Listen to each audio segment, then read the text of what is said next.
I'm going to start my story about boundaries. When I was a young kid, I had this vision, just an understanding to myself that I knew that I was more than just a physical being. I mean, there was more that I could do than simply uh, touch. Even just conveying a thought through my words had an effect outside of myself. And yeah, you can break it down and just say that's communication and understanding between two people. But the effect that I have on this world is greater, or it's not limited by the skin on my body. So there's got to be something more that I have the capacity for. Um,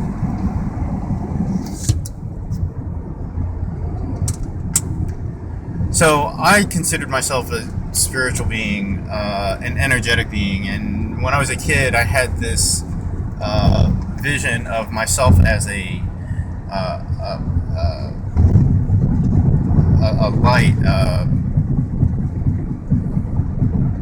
a glowing white sphere. It was kind of body shaped, but the light expanded beyond my body.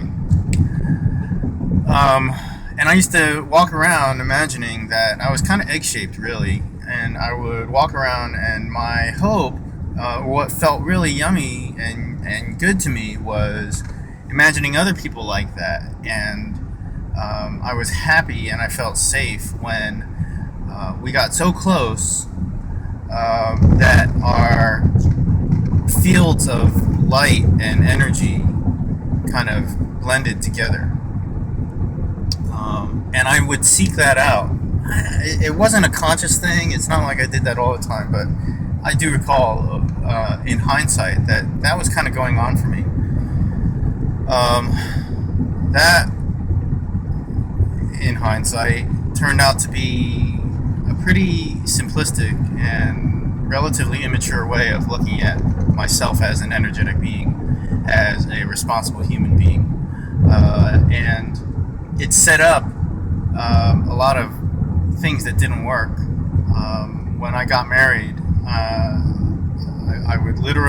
had literally been under the impression and would say that being married and having my wife would complete me, that I was incomplete within myself.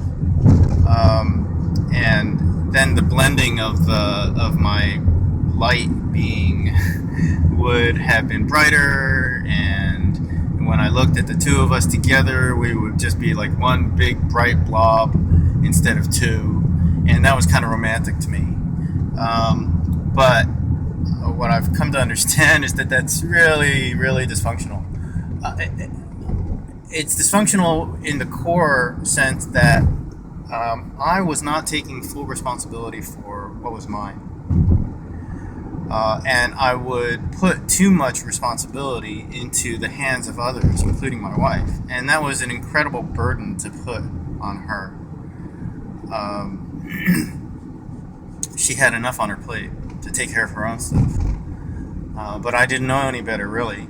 And not until things really, really fell apart did I start looking at how unworkable my model was of seeing the world.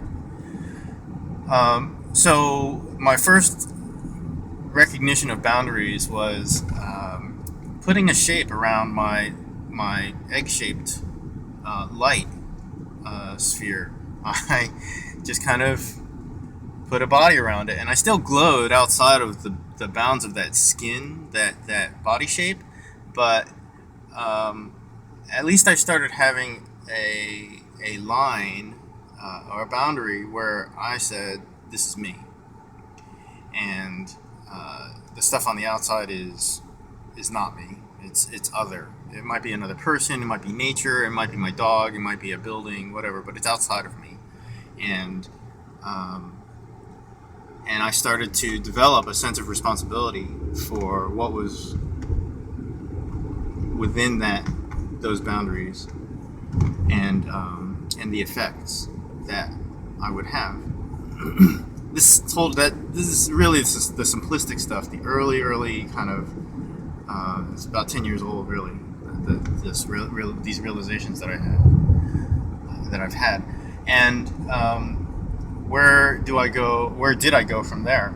I see boundaries as in a lot of different places, and there are all these opportunities for me to acknowledge what's mine and what is someone else's.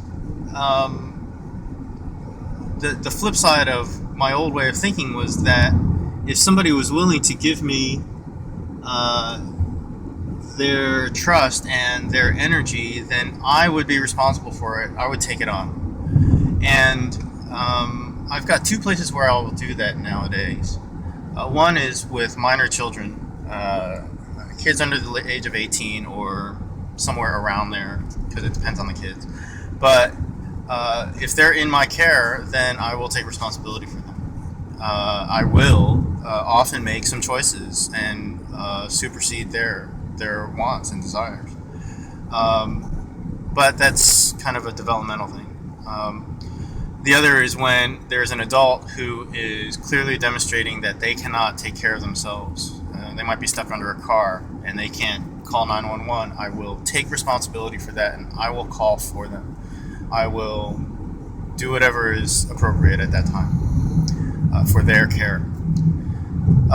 Aside from that, I find it to be a chance for me to practice respect and honor, to acknowledge that some other person has their own boundaries and their own values and their own priorities and their own needs and wants and so on, and their own resources. And it's a chance for me to respect that they're on their own path, that they are fully capable of taking care of themselves and managing their life and living it and experiencing it.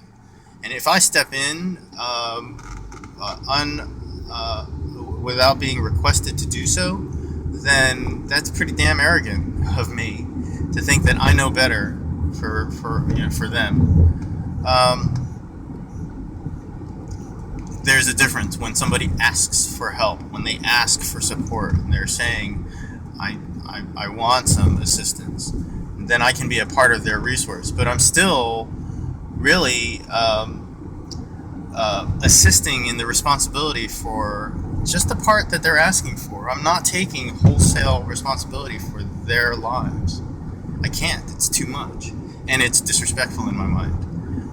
It presumes that I know better than they do what's right for them, and I have enough on my plate with my life. Can I share my experience, and can I share how well some things have worked for me or for other people that I've come to know? Absolutely. And I can share that with a sense of confidence that I've seen some of these things work for hundreds and thousands of people. But I still, I hope to always maintain an attitude that it's an individual's right to choose whether they want to take something on. It's not my right. So this is boundaries. This is where, one last thing I wanted to say. There are some times that I can detect that a person that I'm talking to doesn't have very strong boundaries. They are looking for people to take care of them, and I have a lot of compassion for that because that's where I used to be. And it was very disempowering. It did not, it didn't honor how much I was capable of doing and choosing for myself. And I was the one that did that to myself. And anyway, I have to be careful to not just slam somebody because I don't want to slam them, but to help them see that they're giving up their power by not defining boundaries for themselves, and that's too bad. That's sad because they could have so much more freedom and power and joy in their lives. Okay, well that's it because I got a parallel park. Talk to you later. Bye.